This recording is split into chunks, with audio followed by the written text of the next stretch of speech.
Ok, pode continuar. Maravilha. Então, o pessoal pode perceber lá no canto superior esquerdo que está escrito Recording. Então, toda vez que aquilo lá aparecer, a gente está gravando.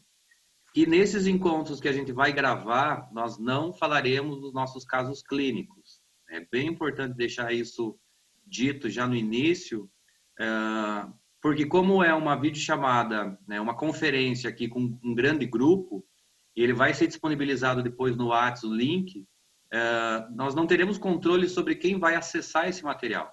E, eventualmente, esse conteúdo pode acabar caindo até mesmo nos nossos próprios clientes. Eles têm interesse sobre a psicoterapia, a psicologia, a terapia do esquema. Então, pode ser que, de repente, aconteça deles ouvirem sobre os próprios casos ou mesmo questões legais um pouquinho mais delicadas. Então, é bem importante que a gente não fale dos casos clínicos quando nós estivermos gravando, e quando a gente for combinar um encontro para fazer algo do tipo supervisão, e aí os encontros então não serão gravados, certo? Eu tomei a liberdade lá no grupo de assumir a moderação desse primeiro encontro, né, e a Patrícia até comentou comigo, em função, né, de eu dar aula já sobre esse conteúdo, talvez fosse um pouquinho mais fácil para mim, um pouquinho mais confortável também dar essa entrada com vocês, para a gente interagir, para a gente quebrar o gelo no primeiro encontro. E aí eu quero talvez passar algumas dicas de como que a gente pode otimizar o nosso encontro. Quando vocês quiserem falar alguma coisa, é só apertar a barra de espaço e deixar apertada no teclado de vocês que o microfone destrava, vocês falam e ao soltar a barra de espaço ele trava novamente. Quando vocês quiserem falar ou comentar alguma coisa, elencar alguma dúvida, vocês podem lá no chat escrever o nome de vocês, que daí a gente vai fazendo a participação por inscrição, para garantir que 2 ou 3 pessoas não falem ao mesmo tempo e que a gente possa ter uma ordenação do nosso encontro para que, obviamente, possa ser otimizado, certo? Antes de nós começarmos efetivamente, mais alguma coisa? O pessoal quer comentar? Mais alguém quer se apresentar? Matheus, Diga. existe uma função aí no bate-papo, quer dizer, agora eu não estou certo se é bem no bate-papo, mas eu acredito que sim, que é um botão com uma mãozinha, um símbolo de uma mão. Não vai aparecer para a gente que é anfitrião, aparece só para os outros. Então, se a pessoa quiser falar, ela pode clicar ali, e aí, ao lado do nome dela, o nome dela vai subir na lista de participantes e vai aparecer o desenho de uma mãozinha. E vai ficar na ordem de quem levantar. Entendeu? Que legal, esse eu não sabia desse, não. Aí você pode ver ali e aí você vai dizendo, né? Cita o nome da pessoa e pede para a pessoa falar, depois de falar, você desmarca lá a mãozinha. Maravilha, maravilha. Alguém mais?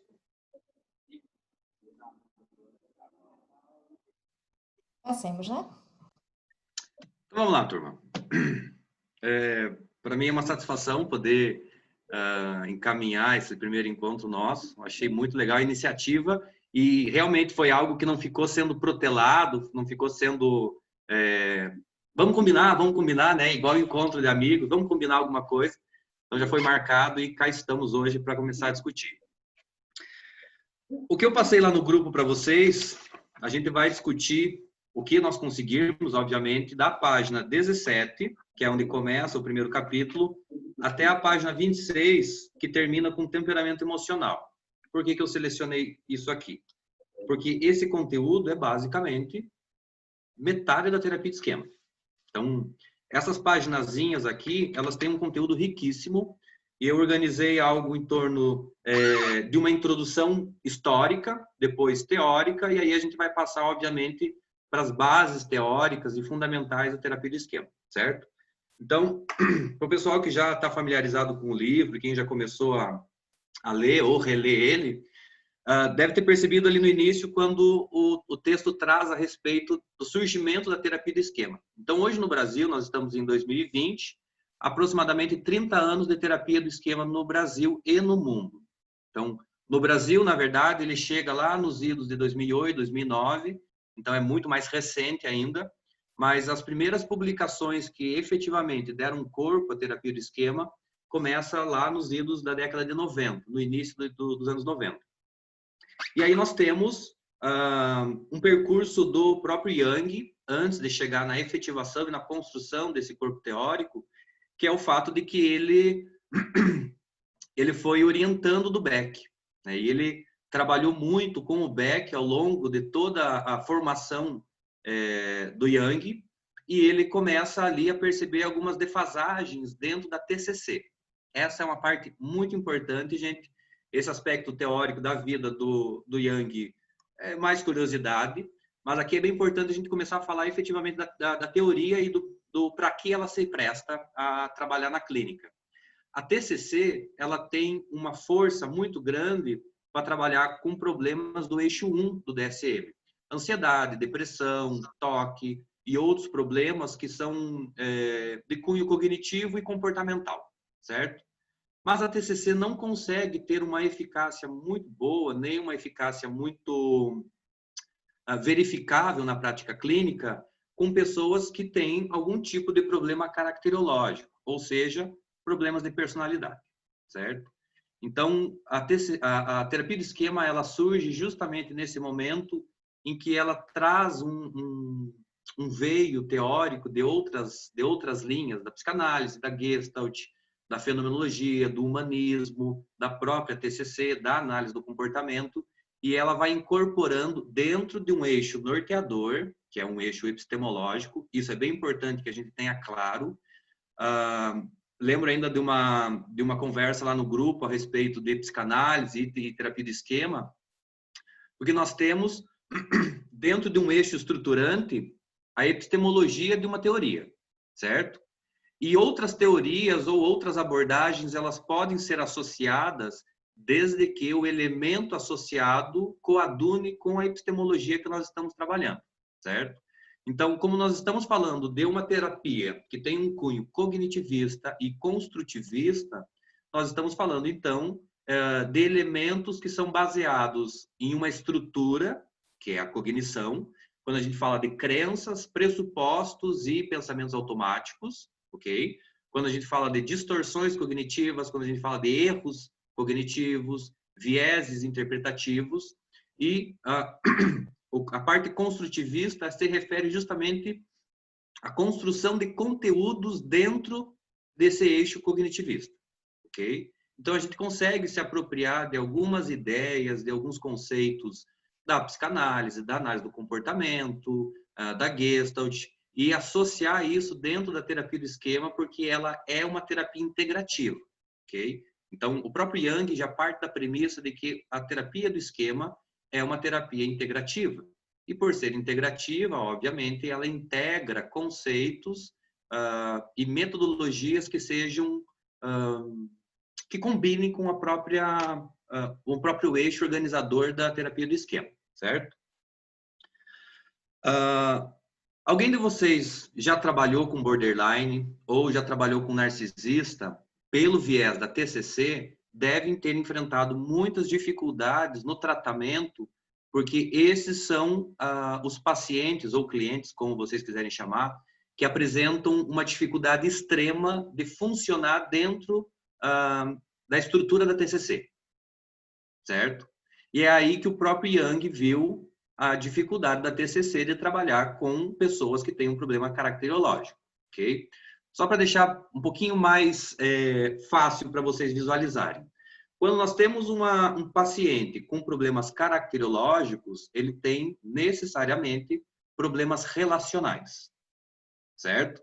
Então, quando a gente está falando de problemas de personalidade, nós estamos falando de pessoas que apresentam alguma dificuldade de relação com outras pessoas, certo? Para vocês terem uma dimensão disso, peguem a pessoa com a qual vocês estão em vista agora, um cliente de vocês, um paciente. Imagine essa pessoa isolada em uma ilha. O problema dela perdura? Se não perdura, é porque não é personalidade. Certo?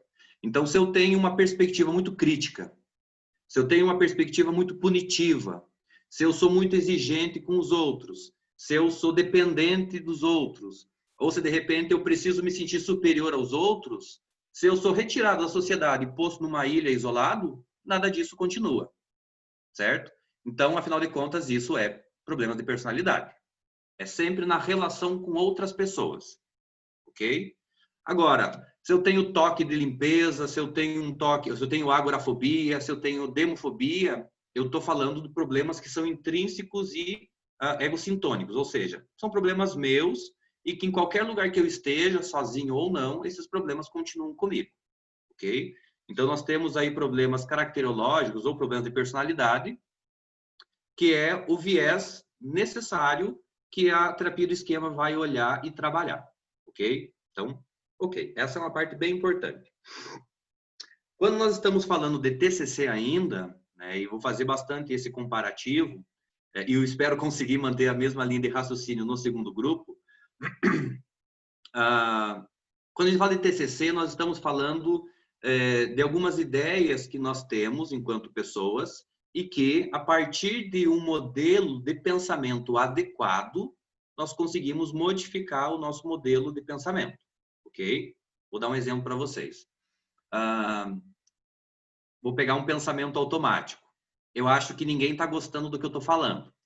Eu posso pensar isso de um modo baseado nos meus esquemas. Se nós estamos falando de TCC, fracasso não entra em cena, que é um esquema fundamental dentro da terapia do esquema. Esse pensamento automático, ele surge de uma crença que eu tenho sobre a avaliação que as pessoas fazem de mim, ok? E aí o meu terapeuta poderia falar, Matheus, quais são as evidências que você tem que as pessoas não estão gostando do que você está falando? Não tenho evidência nenhuma, porque afinal de contas ninguém está falando qualquer coisa, nem que sim, nem que não, certo? Então, o meu terapeuta vai me ajudar a aproximar esse pensamento de uma realidade. Quando a gente tem um modelo mais ou menos acertado de pensamento, ou seja, uma forma correta de pensar, nós estamos falando de um viés cognitivista, certo? Gente, é bem importante isso, porque nós, enquanto terapeutas cognitivos comportamentais e terapeutas do esquema, nós temos um viés conducional na terapia, que é o nosso lado diretivo, certo? Nós levamos os nossos clientes a pensarem de uma forma mais saudável. Se a gente for olhar mais especificamente para a terapia centrada na pessoa, que é a terapia humanista de Rogers, não existe uma forma correta de pensar. Existe uma forma que não gera sofrimento, mesmo que esse pensamento possa ser fantasioso, certo? Então, dentro da TCC, da terapia de esquema, o terapeuta precisa ter uma postura mais diretiva, conducional da terapia. Ele vai orientar o cliente a pensar dessa ou daquela maneira, porque, afinal de contas, nós conseguimos perceber, discernir um pensamento que é distorcido de um pensamento que é saudável, ok?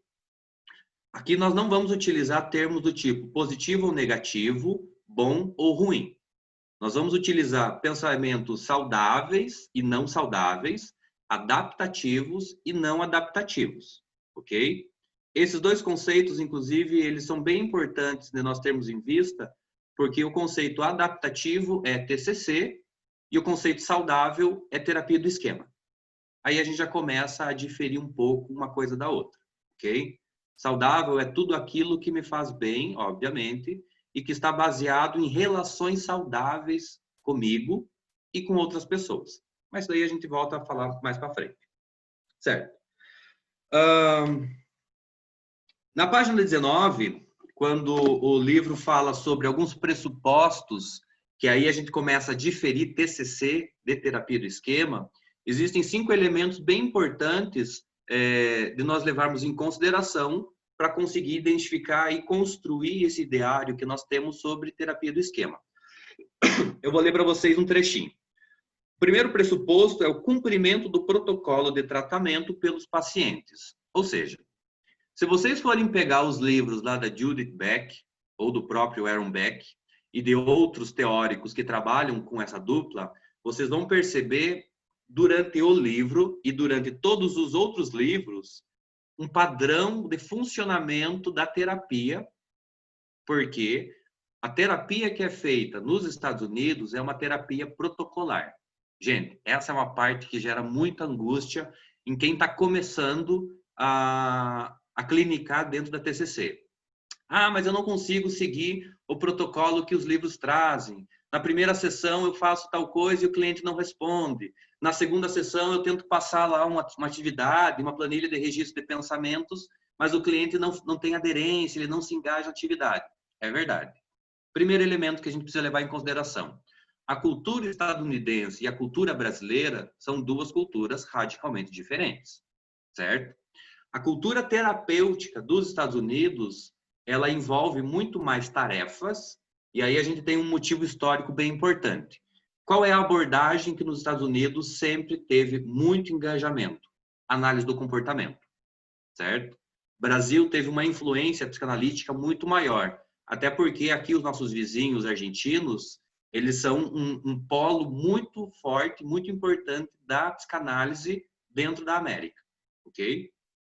Então, quando a gente começa a perceber essas diferenças metodológicas de psicanálise e análise do comportamento, a gente começa também a perceber que a terapia no Brasil não é semelhante e nunca vai ser a terapia que é feita nos Estados Unidos. Ok? Beleza. Então, isso acaba gerando muita angústia em nós, terapeutas, no início da nossa prática clínica, porque a gente espera que os nossos clientes funcionem da mesma maneira que os livros funcionam. E as vinhetas, especialmente quem já leu o livro da TCC, escrito pela Judith Beck, Teoria e Prática, vai lembrar da Sally.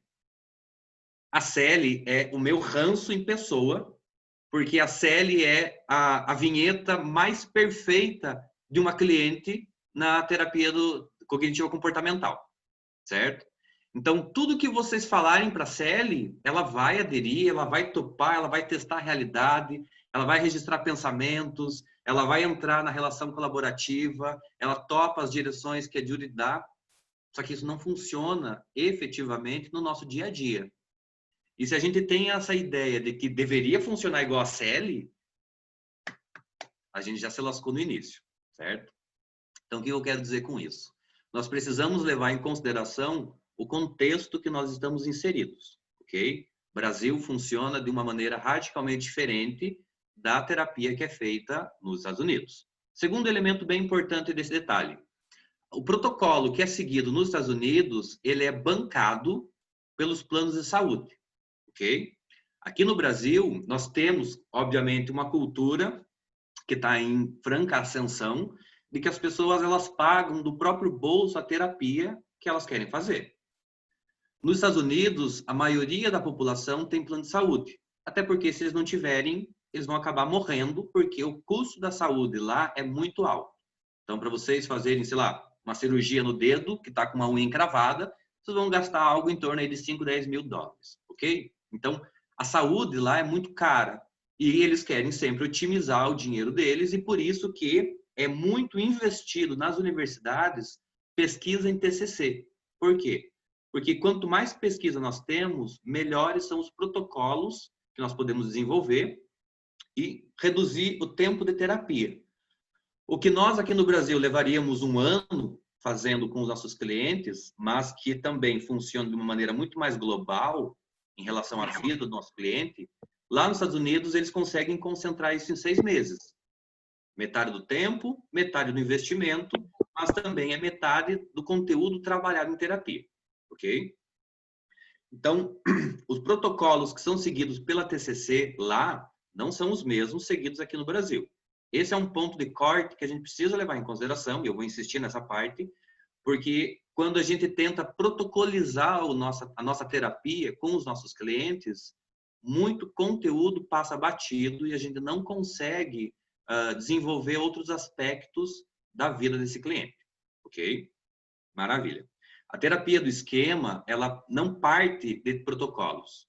Nós temos uma organização mais ou menos direcionada de como que nós vamos fazer as primeiras sessões e isso vai nos dar uma direção, um norte de como que a gente vai trabalhar na clínica com os nossos clientes. Mas nós não seguimos protocolo. E qualquer protocolo que vocês queiram seguir dentro da terapia de esquema vai dar errado, certo? Ok. Deixa eu só ver se tem alguma perguntinha, algum comentário. Pelo notebook eu também não encontrei a mãozinha. Estava vendo o chat aqui. Ok, vamos lá. O segundo pressuposto da terapia cognitivo-comportamental é que com um pouco de treinamento os pacientes acessem as suas cognições e emoções e as informem aos terapeutas. O que isso significa dizer, gente? Que a terapia cognitivo-comportamental, a TCC, ela é uma terapia de treino, certo? Tanto que um dos eixos norteadores da TCC, né, o próprio Beck fala isso, quando ele está estruturando toda a teoria, que um axioma é que quanto mais nós soubermos sobre o nosso funcionamento, mais saberemos observar o nosso comportamento e nossas cognições, e mais nós saberemos intervir nos nossos pensamentos e nos nossos comportamentos, ok? Essa é a premissa básica da psicoeducação.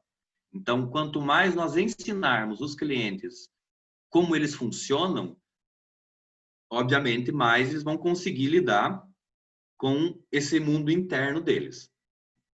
Como o próprio Skinner já falava, com esse mundo sob a pele. Na terapia de esquema, isso não funciona com tanta facilidade ou com tanta clareza. E aí, essa parte eu vou complementar em seguida, quando a gente for voltar a falar sobre os clientes com problemas crônicos ou problemas de personalidade, ok? Então, a TCC parte do pressuposto que basta que a gente treine, que o cliente vai saber identificar um pensamento automático, uma distorção, uma emoção, o comportamento, quando que é o comportamento adaptativo, quando que não é, e assim por diante, ok? Então, a gente rompe com a TCC já nesse segundo pressuposto. Maravilha. Terceiro pressuposto. A terapia cognitivo-comportamental também pressupõe que os pacientes sejam capazes de mudar seus comportamentos e cognições problemáticos por meio de práticas como análise empírica, discurso lógico, experimentação, exposição gradual e repetição. De novo, isso se conecta com o pressuposto anterior a respeito do treino, e se nós focarmos exclusivamente nessa parte do treino racional, de observação de pensamentos e observação de comportamentos, nós estaremos focando em um problema futuro dentro da terapia de esquema, que vai ser uma belíssima de uma muralha difícil de transpor com o nosso cliente, que a gente chama de protetor, certo? Mas a gente vai chegar também nesse elemento. Análise empírica, discurso lógico e esses outros itens que estão escritos ali nesse terceiro pressuposto são estratégias interventivas que a gente desenvolve ao longo de toda a terapia com os nossos clientes.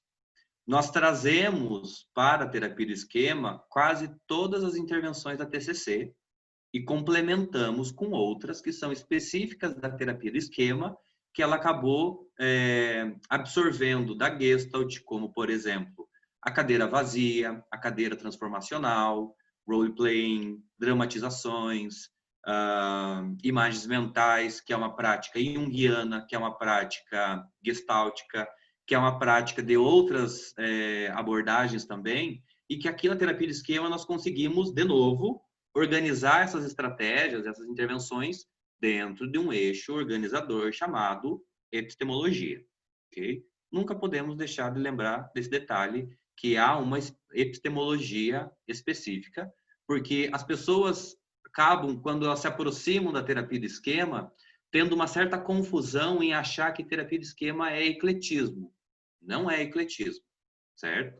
Terapia de esquema é uma terapia, uma abordagem muito bem estruturada, muito bem organizada, ela tem uma direção, um ponto de partida e um ponto de chegada, e durante todo esse percurso, nós sabemos especificamente e claramente o que fazer, ok?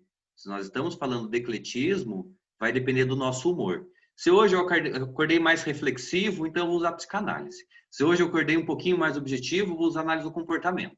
Se amanhã eu quero filosofar um pouquinho mais, eu vou usar humanismo, e isso vai fazer com que eu nunca efetivamente saia do lugar com o meu cliente, ok?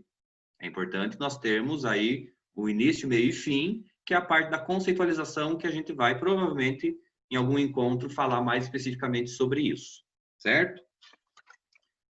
Muito que bem. Gente, se eu estiver indo muito rápido, se eu estiver falando demais, se eu estiver sendo confuso, vocês me sinalizem, porque afinal de contas, né, preciso do feedback de vocês também para eu poder me regular aqui. Ok? Então, ok. Quarto pressuposto, página 20. Os pacientes... a TCC também pressupõe que os pacientes possam desenvolver uma relação de colaboração com o terapeuta em algumas poucas sessões. Esse é um ponto-chave dentro da terapia do esquema. É algo que gera muito problema, Gente, só para eu poder me organizar aqui e saber com quem que eu estou falando exatamente. Postem ali no chat o número de anos que vocês têm de prática clínica ou em que ano da faculdade vocês estão, caso eu esteja falando com estudantes. Só para eu poder ter uma ideia. Bruno, 1 ano. 8 anos, maravilha. Um pouco de prática. 3, 2. 15 anos, mas era psicanálise. Maravilha, Tiana. Alguns meses, perfeito. O que mais? 23 anos de formada. Que maravilha, Laís. Mais alguém? 7.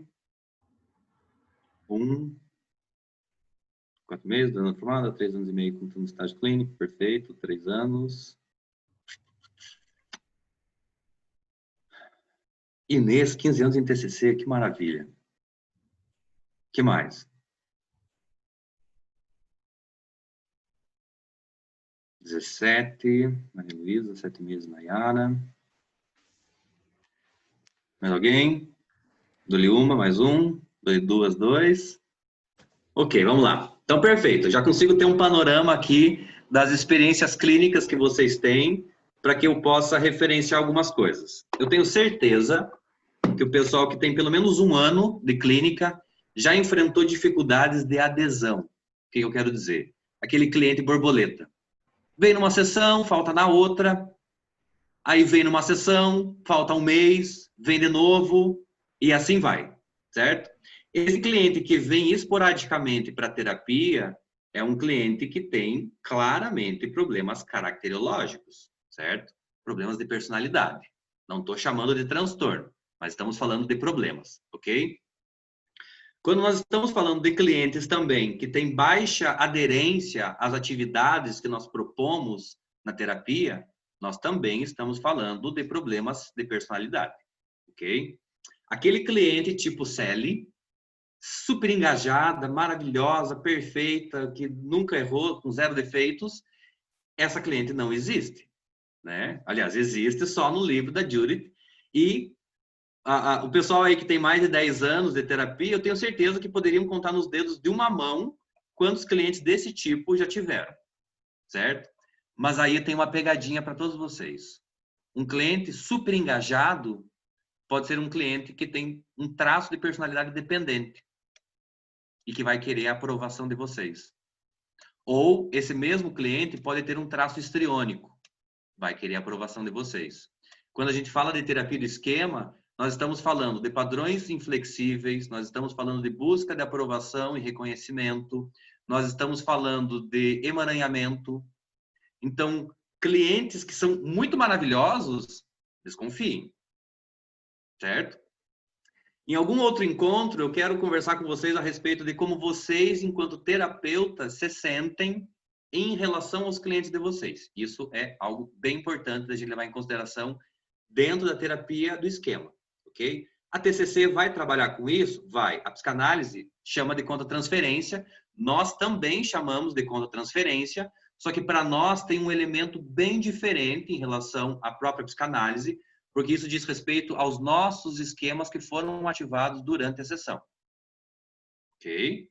Todos nós temos esquemas, vocês, terapeutas e terapeutas, têm esquemas também. Alguns de vocês têm esquemas mais fortalecidos, outros menos, e alguns desses podem gerar problemas na clínica, certo? Tentem pensar rapidamente que perfil de clientes que vocês não dão conta de atender. Esse cliente ativa os esquemas de vocês, que é os esquemas que vocês precisam trabalhar na terapia de vocês, certo?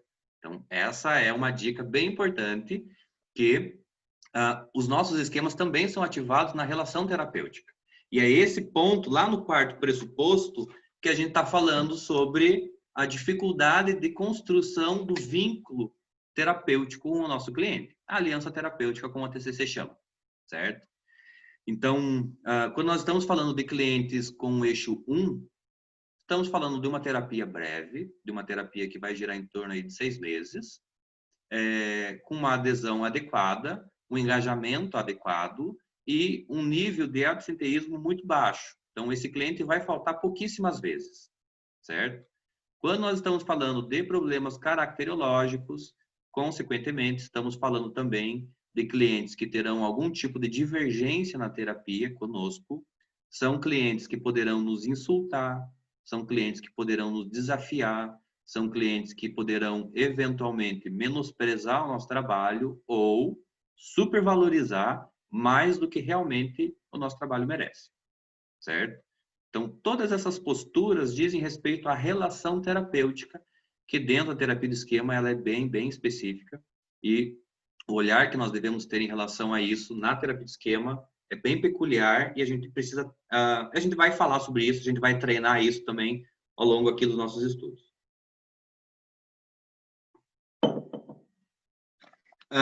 Supõe-se o quinto pressuposto. Cadê? Supõe-se que o paciente tenha problemas-alvo prontamente discerníveis. Essa é a CELI. Nós temos problemas facilmente descritivos, nós conseguimos contar ao nosso terapeuta. Acontece assim, assim, assado, não sei o que fazer. Se esse cliente traz o problema tão claramente, maravilhoso, porque isso nos poupa muito serviço, isso otimiza bastante a terapia, e toda a parte da conceitualização já é rapidamente feita, certo?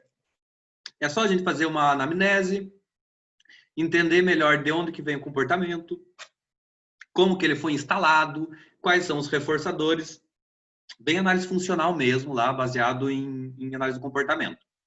Mas a gente vai trazer o aspecto cognitivo, a gente vai explorar as crenças, os pensamentos automáticos, a gente vai buscar evidências, a gente vai construir alternativa para esses pensamentos automáticos, a gente vai testar esses pensamentos na realidade e assim por diante, ok? Isso com clientes que têm um problema facilmente identificável, discerníveis, como diz o próprio livro. Na terapia do esquema, o cliente vai chegar para vocês e vai dizer: eu sinto que eu estou descontente com a minha vida. É um problema bem grave, certo? Porque a gente não sabe nem por onde começar a investigar o caso quando o cliente diz que está com problema de descontentamento na vida. É muito amplo. E aí a gente vai fazer uma verificação rápida. Não é questionável que todas as áreas da vida do cliente esteja com problema? E aí uma coisa que eu sempre faço com os meus clientes é fazer eles perceberem aonde está o problema. Existem 5 contextos: família, trabalho, lazer, relacionamentos conjugais e, sei lá, estudos. Se nas 5 áreas o cliente está insatisfeito, qual é a coisa comum aos 5 contextos? A pessoa, o cliente. É a única coisa comum que faz com que todos os contextos estejam problemáticos. E ali ele já começa a perceber que o problema não são os contextos, mas são a própria forma como ele se relaciona. Quando o paciente é monossilábico, né? A pergunta da Marcele. Quando o paciente é monossilábico, devemos logo ir para o questionário ou é importante extrair respostas? Obrigado, Célia. Maravilhoso. Obrigado. Marcele, maravilha essa pergunta. Essa pergunta é talvez a angústia de toda vez quando um cliente marca terapia com a gente fica pensando, né? E a gente acende uma vela pedindo que ele não seja monossilábico e que ele não seja do tipo não sei, talvez, sim, não. E aí isso lasca completamente nosso trabalho, porque todo aquele arsenal de perguntas que a gente tem e a expectativa, e é por isso que eu chamo muita atenção dos manuais de TCC construídos nos Estados Unidos. Esses manuais trazem para nós uma expectativa de um cliente que vai soltar o verbo e falar desde a infância dele, né, ou a infância dela. E aí, nesse caso de clientes que são monossilábicos, nós podemos, eu particularmente, na minha prática clínica, eu entrego o questionário já na primeira sessão, só que eu deixo que ele faça em casa o questionário, né? Eu não desenvolvo o questionário na sessão com ele. Vai depender muito do nosso estilo, gente. E vai depender também... E aí a terapia do esquema, ela traz um elemento que as outras abordagens trabalham muito pouco, que é o estilo terapêutico do próprio terapeuta. Eu tenho uma forma mais provocativa de trabalhar com os meus clientes, de fazer assim, com que eles falem, mesmo que seja monossilabicamente. Se ele me responder sim ou não, para mim já está fácil. Porque aí eu vou construindo mais ou menos uma identificação do que está acontecendo. Mas aí, respondendo um pouquinho mais teoricamente a pergunta da Marcele, quando nós estamos falando de um cliente monossilábico, nós estamos falando, e aí eu vou falar de hipóteses, de um cliente que tem baixíssima habilidade social de comunicação, baixíssima habilidade social de assertividade, baixíssima habilidade social de expressão emocional e de autoexpressão. Nós podemos estar falando com um cliente que está no protetor, né, que é a nossa blindagem emocional, e ela é muito pontual. Sim, não, talvez, quem sabe, nunca, sempre e assim por diante. E vai depender muito de como vocês vão sentir o cliente de vocês. Essa é uma parte que, confesso, me gerou muita angústia no início, quando eu comecei a trabalhar com terapia de esquema, porque sentir o cliente parecia ser muito subjetivo. E é subjetivo. Só que a grande questão é que nós também nos conectamos ao nosso cliente. E isso faz com que a gente sinta se aquela comunicação monossilábica é por falta de habilidade ou é por um profundo desamparo. Então, algumas perguntas chaves poderão ajudar vocês a perceberem o que se passa com esse cliente, mas para situações em que o cliente chega já na primeira sessão de modo monossilábica, vocês vão precisar ter um arsenal de perguntas bem extenso para vocês conseguirem extrair algumas respostas desse cliente, certo? Então, eu recomendo vocês passarem o questionário, faz uma boa psicoeducação do questionário, como que é para responder, não explica sobre as crenças ou sobre os esquemas antes que o cliente responda o questionário, certo? Isso vai enviesar as respostas deles, fazendo com que eles respondam o que vocês querem, o que eles acreditam que vocês querem como resposta, certo? Só entrega o questionário, explica que é um questionário de pronta resposta, resposta de reação, que ele vai responder a primeira coisa que vem na cabeça dele, numa escala de 1 a 6, e que eles vão mandar para vocês uma foto via WhatsApp ou trazer na próxima sessão para que vocês possam fazer a correção, certo? Mas sempre clientes que são monossilábicos é um espinho. É complicado porque conseguir driblar essa habilidade, essa falta de habilidade, aliás, é um desafio nosso, que pode ser, inclusive, a primeira pauta interventiva dentro da terapia. Eu vou pegar um exemplo. Marcele, eu percebo que você fala pouco na terapia, né? Eu pergunto sempre para você as coisas e você me responde com 5 não. E confesso que fica um pouco difícil de eu conseguir entender você, de eu conhecer você dentro dessa sessão de hoje. Então, uma das coisas que eu acho importante que a gente possa fazer daqui para frente é treinar a tua habilidade de falar sobre si. Confesso que isso não é algo muito fácil. Eu entendo que existem ansiedades e angústias quando a gente fala sobre nós mesmos.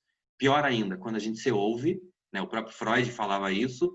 A angústia do cliente não é o problema, mas é ouvir ele mesmo falando do problema. Então, nessa parte, eu posso te ajudar a desenvolver uma habilidade maior de se comunicar. Eu tenho certeza que isso vai fazer com que você consiga ter benefícios nas outras relações que você vai desenvolver, com a tua família, com os teus amigos, com a tua namorada ou com o teu namorado e assim por diante, certo? Então, se nós percebemos o cliente monossilábico, ali já tem um objetivo a ser trabalhado em terapia. Transformar ele em alguém que fala mais e que usa mais palavras para falar sobre si mesmo, ok? Marcele, me responde. Consegui mais ou menos responder você? Maravilha, maravilha. Mais alguém? Gente, alguma pergunta?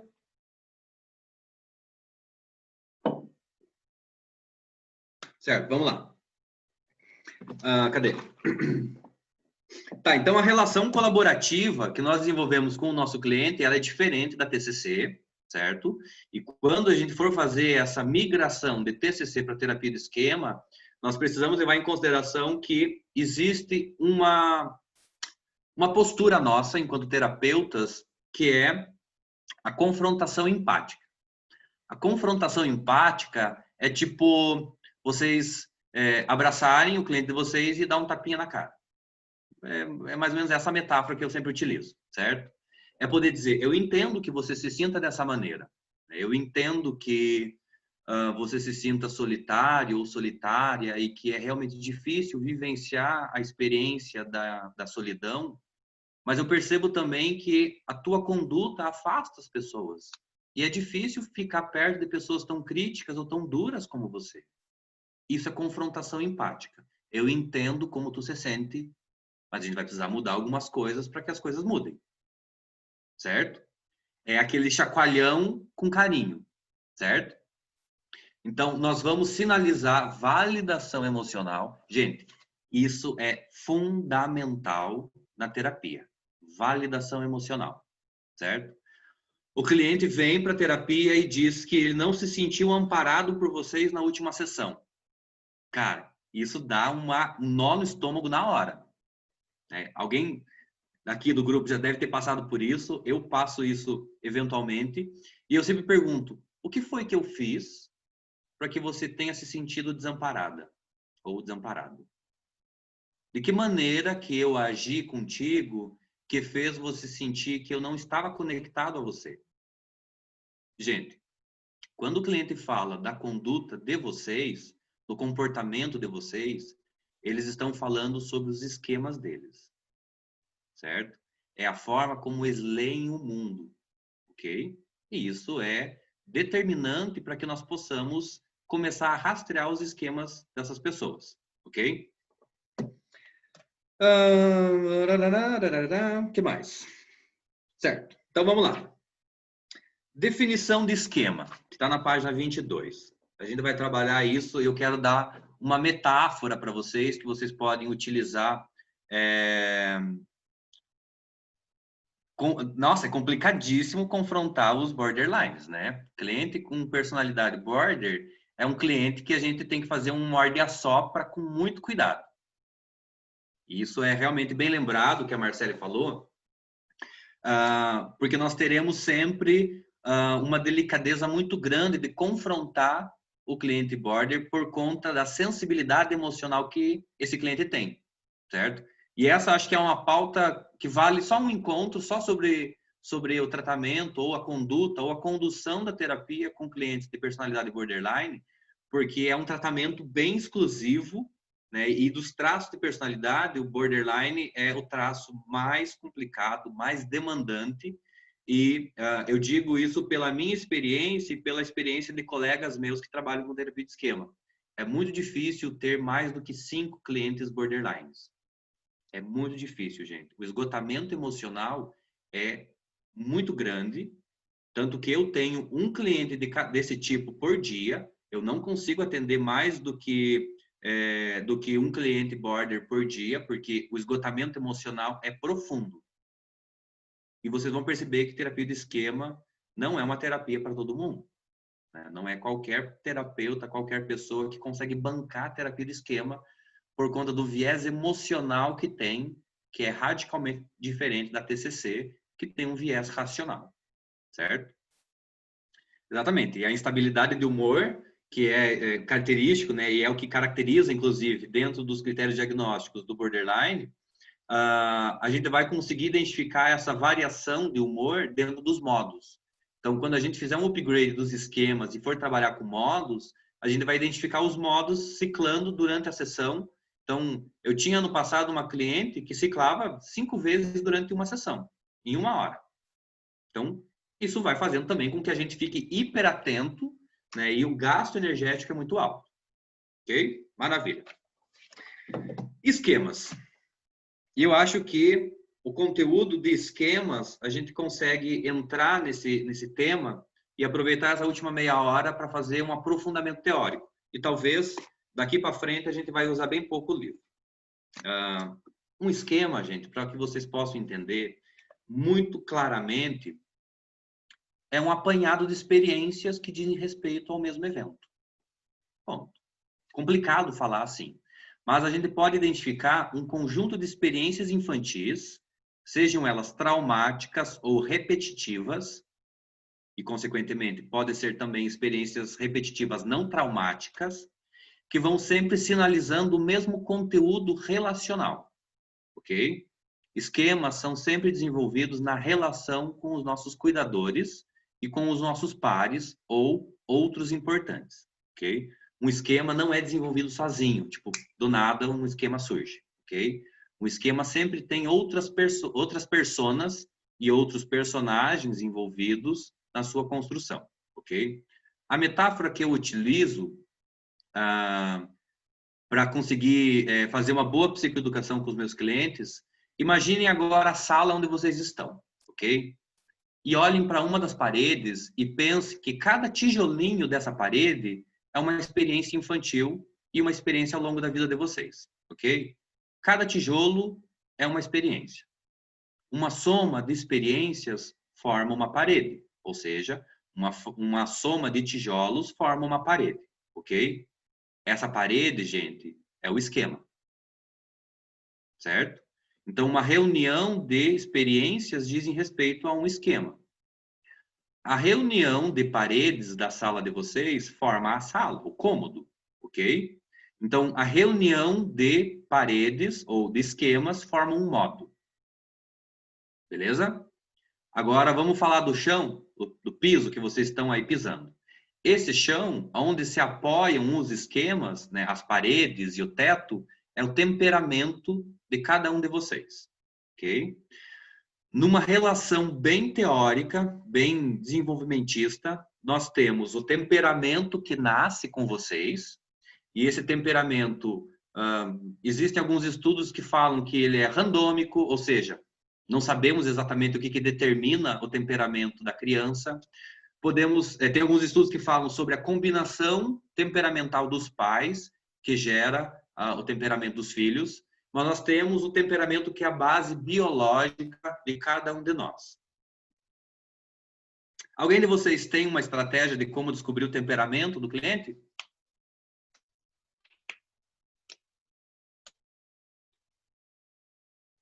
Alguém? A pergunta que eu faço para os meus clientes é assim: se a tua mãe estivesse aqui na sessão com a gente e eu perguntasse para ela, como que a fulana é desde sempre? Aí o cliente me responde, diria que eu sou uma pessoa calma. Calmo é o temperamento do cliente, certo? É aquela coisa que permanece ao longo do tempo, gente, que é transversal às experiências e à idade do cliente. Então, eu, Matheus, por exemplo, eu sempre fui uma pessoa independente. Eu, com 3, 4 anos, eu brincava sozinho numa boa, sem problema nenhum. E esse temperamento independente é uma base muito, muito fértil para o desenvolvimento de alguns esquemas específicos, certo? Vamos fazer um exercício rápido aqui. Um temperamento independente, como eu falei para vocês que eu tenho desde pequeno, né? Obviamente, o temperamento é desde que eu nasci, dá base para qual esquema? Ou para quais esquemas? Sendo eu uma criança que brincava muito sozinho. Quem já tem alguma leitura vai conseguir já relacionar alguns esquemas.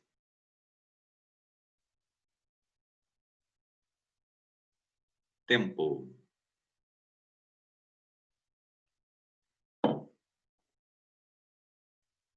Perfeito, Larissa. Isolamento social. Mais algum? Combinado que isolamento tem um maravilhoso aí que me bate nas costas quase todo dia.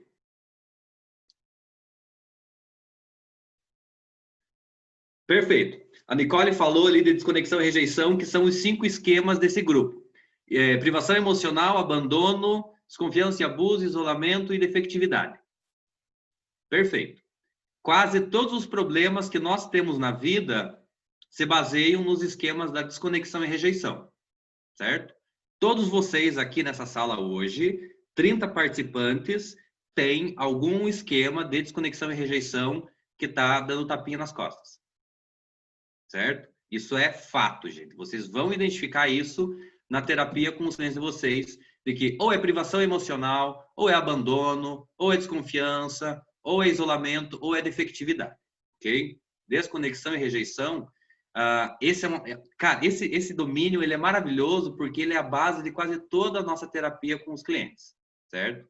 E eu quero, quando, né, mais para frente, quando for possível, conversar com vocês a respeito de uma das teorias organizadoras da terapia de esquema, que é a teoria do apego, do John Bowlby. Fala muito sobre desconexão e rejeição, e muito bem lembrado, inclusive, que a Nicole escreveu. Mas vejam, um temperamento independente de uma criança que segue independente desde sempre, ela desenvolve com muita facilidade, com muita fertilidade nesse terreno, isolamento social, privação emocional, porque afinal de contas é uma criança que passa muito tempo sozinha.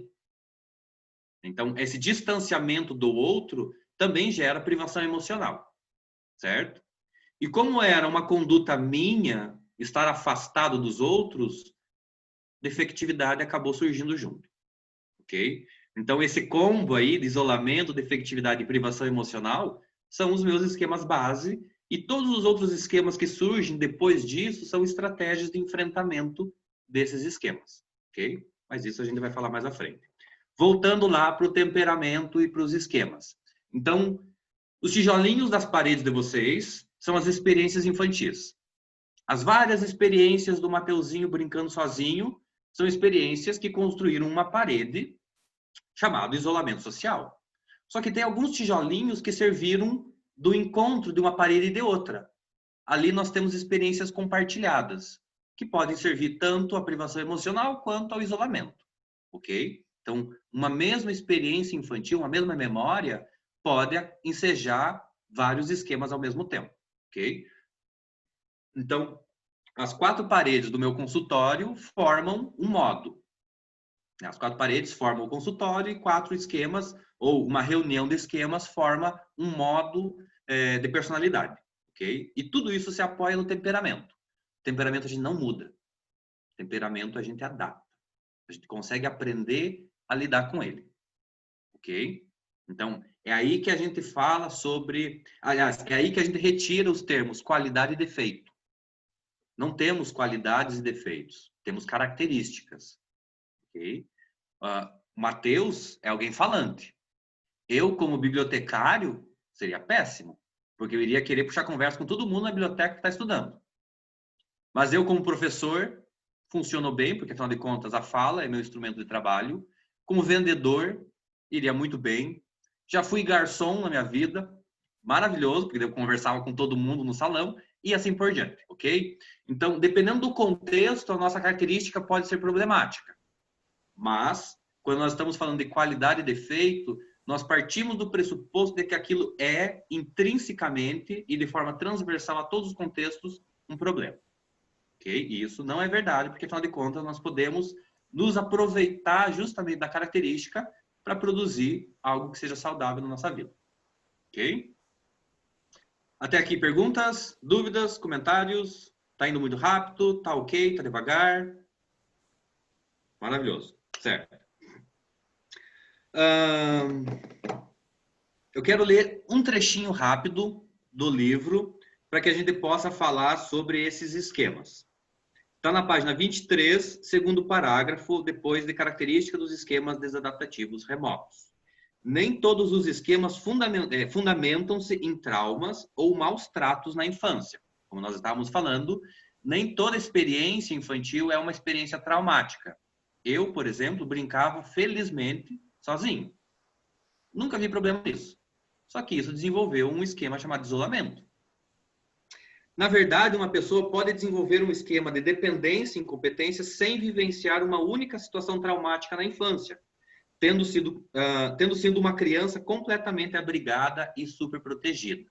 Ou seja, quando as experiências são repetitivas, de novo, isso precisa ficar muito bem guardadinho aí na cabecinha de vocês, quando as experiências são repetitivas, elas constroem uma crença ou um esquema remoto naquele cliente, ok? Um item bem importante, nós sempre trabalhamos na terapia com os esquemas desadaptativos. Alguém sabe por quê, gente?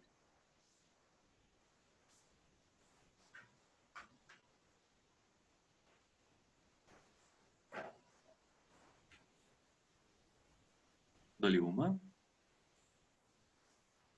Valendo um depósito de R$100.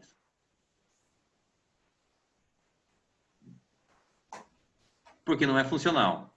A Marcele falou sobre uma interpretação errônea, mas não. É porque realmente, Aline, depois me passa a tua conta que eu faço o depósito. Brincadeira, brincadeira. Gente, é porque os esquemas desadaptativos, ali eu trocaria só o funcional, porque ele funciona.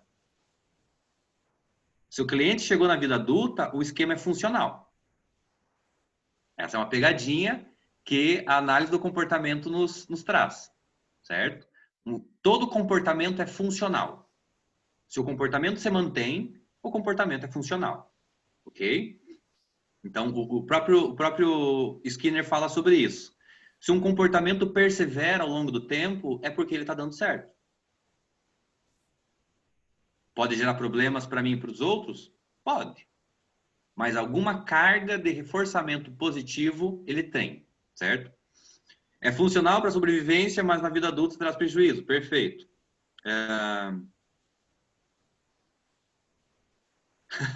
Não, Inês, não é. Essa é só uma habilidade. Obrigado, mas é uma habilidade talvez hiperdesenvolvida. E aí. Mas eu já vou falar sobre isso. Inclusive, a tua pergunta me fez lembrar de algumas experiências. Já vou falar sobre isso. Quando nós estamos falando dos esquemas desadaptativos, gente, embora eles sejam funcionais em algum nível, seja na infância ou na vida adulta, eles trazem sofrimento emocional. É por isso que são esquemas desadaptativos, ok? Nós trabalhamos com os esquemas desadaptativos porque eles estão trazendo sofrimento. E essa é a premissa da clínica. Um comportamento só é alvo clínico quando ele gera sofrimento, ok? Se algum de vocês já trabalhou com uma pessoa que tem toque, ou eventualmente vocês têm algum toque, por exemplo, na pandemia, lavar as mãos de forma repetida e passar álcool na mão é algo que é visto agora, nesse momento, como saudável, não é? Então, esse contexto pandêmico que nós estamos vivendo hoje de coronavírus, ele solicita que a gente passe álcool em gel na mão com frequência. Fora do contexto, é um comportamento desadaptativo. Aí que está a cilada. Ok? Então, se eu verifico a porta trancada da minha casa 2 vezes, e isso não gera sofrimento, maravilha. Só que se eu verifico 28 vezes, e isso me atrasa para os meus compromissos, isso traz um nível de sofrimento. Aí, nesse caso, verificar a porta 28 vezes acaba sendo um comportamento alvo clínico, ok? O nosso trabalho dentro da terapia do esquema é desenvolver justamente ou fortalecer os esquemas adaptativos, ok?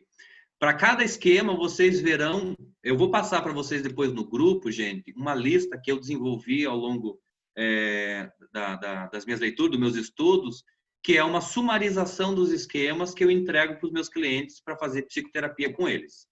Para cada esquema, nós temos um esquema oposto. Privação emocional, nós temos plenitude emocional. Um esquema adaptativo do esquema de abandono é apego seguro. O esquema adaptativo de defectividade é o esquema de autoaceitação e amor próprio. O esquema adaptativo de padrões inflexíveis é padrões realísticos e assim por diante, ok? Então, a gente diminui a carga emocional e a ativação, a valência emocional do esquema desadaptativo e nós fortalecemos e intensificamos o esquema adaptativo. Porque quando o próprio cliente conseguir fazer essa ponderação entre um e outro, ele começa a desenvolver comportamentos mais saudáveis. E aí a terapia vai chegando no fim, ok? A Inês falou da minha comunicação, seria uma hipercompensação aos esquemas do primeiro domínio?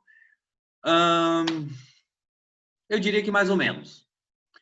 A minha fala, eu percebo muito claramente na minha história quando que isso foi desenvolvido. E isso vocês podem fazer também com os clientes de vocês.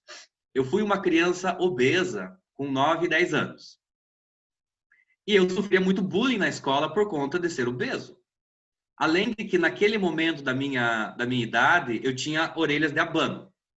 São as mesmas orelhas, só que eu cresci em volta das orelhas. Então agora elas são proporcionais.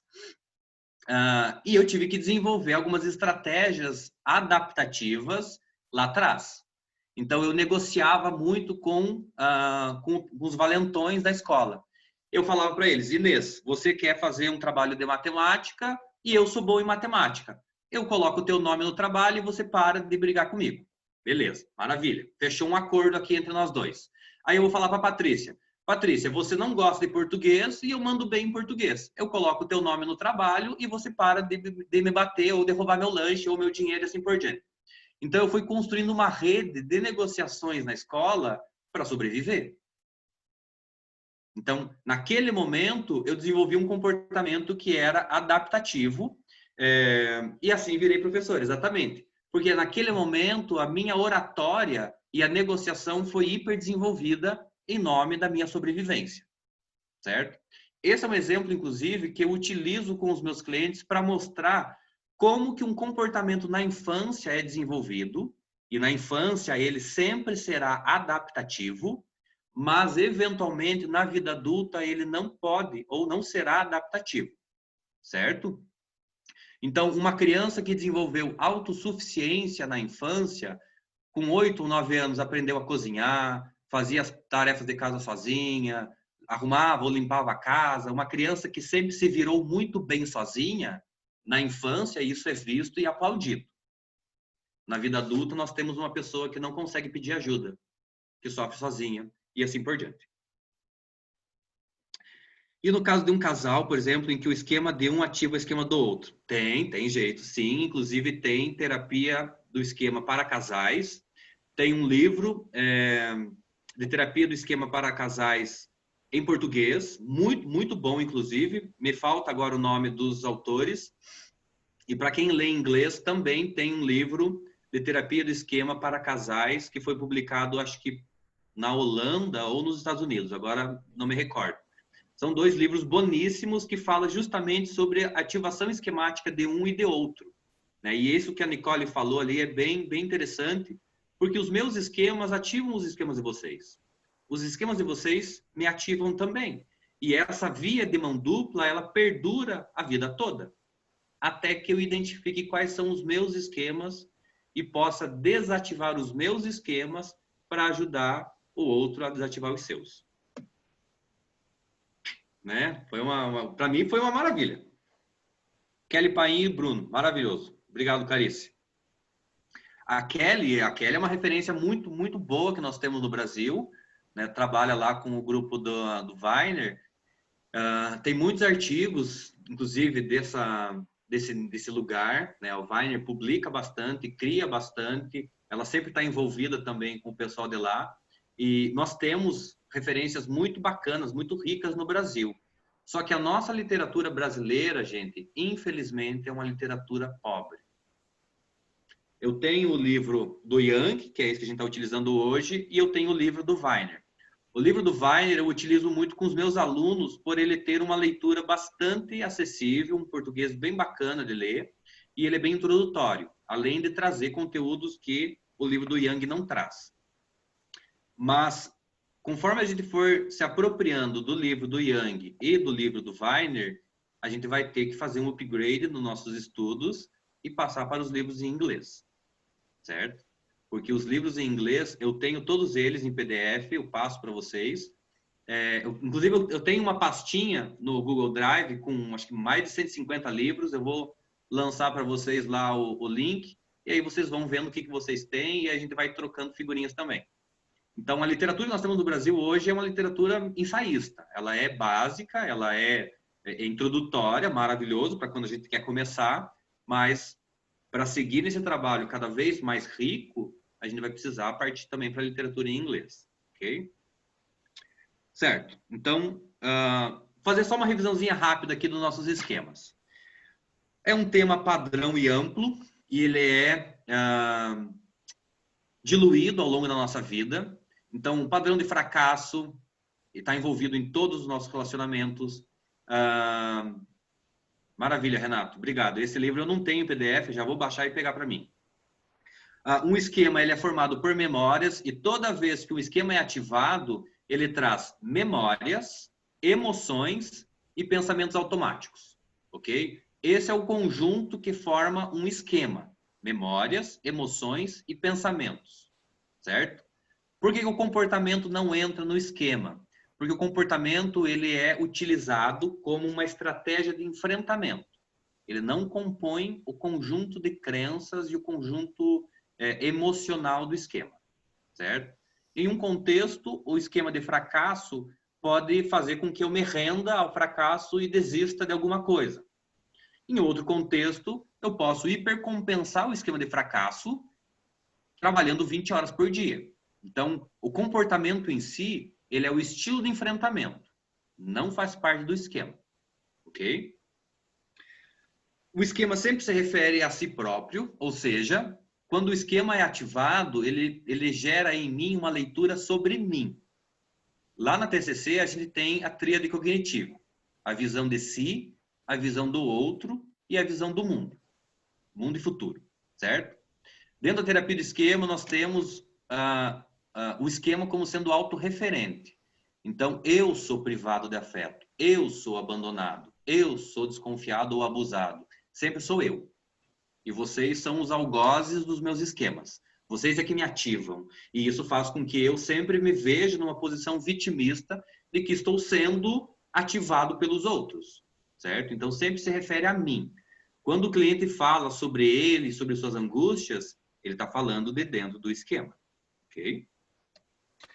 Desenvolvido durante a infância ou adolescência, né? Eu complementaria essa frase. Diante de relações importantes e significativas. Então, às vezes, uma professora ou um professor na infância pode ser determinante na construção do esquema.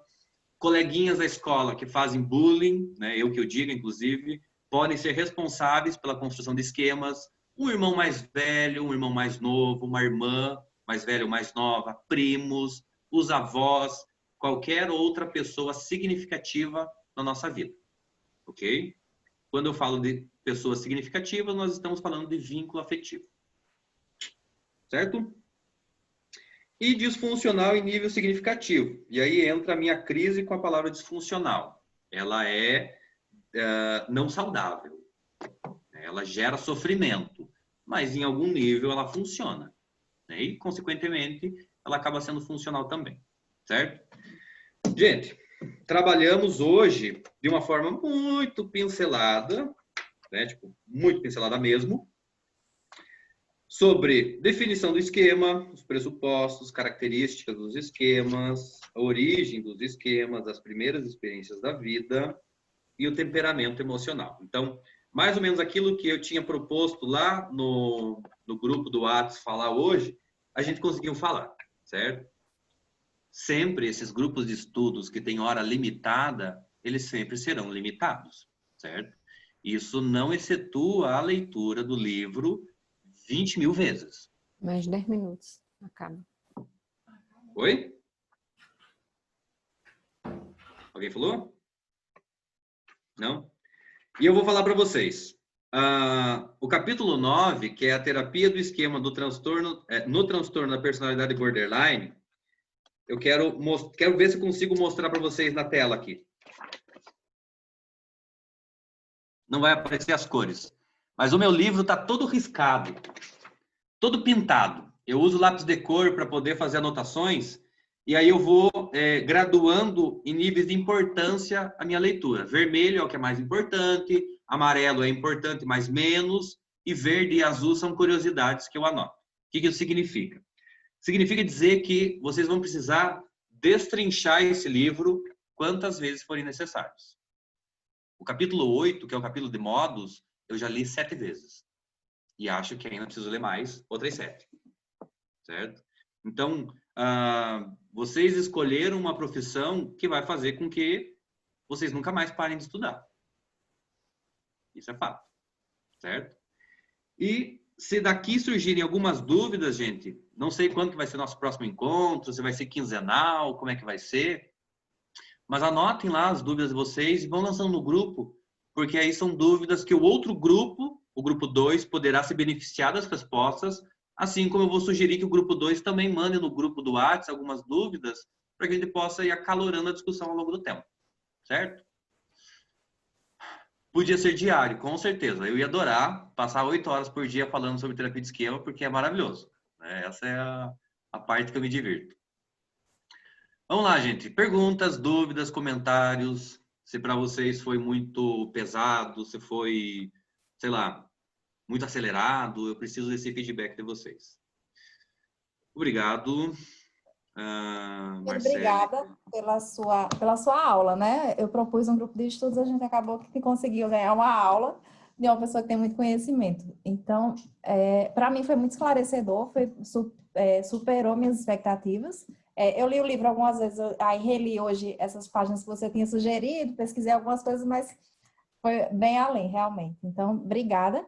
Se você tem disponibilidade para continuar conduzindo, eu acho que ninguém vai se opor, porque a régua ficou bem alta. Maravilha, gente. Obrigado, obrigado. Eu acho que assim, claro que todos vocês, o dia que quiserem conduzir, terão a mesma oportunidade ou a mesma força de solicitação que eu tive quando eu fiz isso, certo? Eu gosto particularmente de dar aulas de terapia de esquema. Esse ano na universidade eu peguei a disciplina de TCC, a disciplina de terapia de esquema e uma supervisão clínica em terapia de esquema. Além de que eu trabalho supervisão aqui na minha clínica, eu atendo também clientes nas 2 cidades. Eu tenho especialização em terapia de esquema, então é um assunto que para mim é maravilhoso. Eu falo disso como se fosse fofoca de vizinho. Então, claro que se a galera topar, eu acho maravilhoso que nas próximas vezes a gente vá seguindo essa discussão, ok? Eventualmente eu não poderei, obviamente, e aí eu passo a bola para outras pessoas. Ok? Obrigado, gente. Fiquei bem contente, bem feliz. Obrigada, Matheus. Obrigada a todo mundo que participou também. A gente vai se falando. Só uma coisa. Eu criei um Gmail para o grupo. Eu vou colocar a senha daqui a pouco para a gente compartilhar tanto o vídeo da aula, e aí você pode compartilhar sua página no Drive também. Maravilha, maravilha. Falando em página, eu posto vídeos sobre terapia de esquema no meu Instagram, tá? É o perfil pessoal e profissional. Oi? Você compartilha com a gente. Compartilha, tem uns videozinhos lá sobre necessidades emocionais, sobre terapia, assim por diante, ok?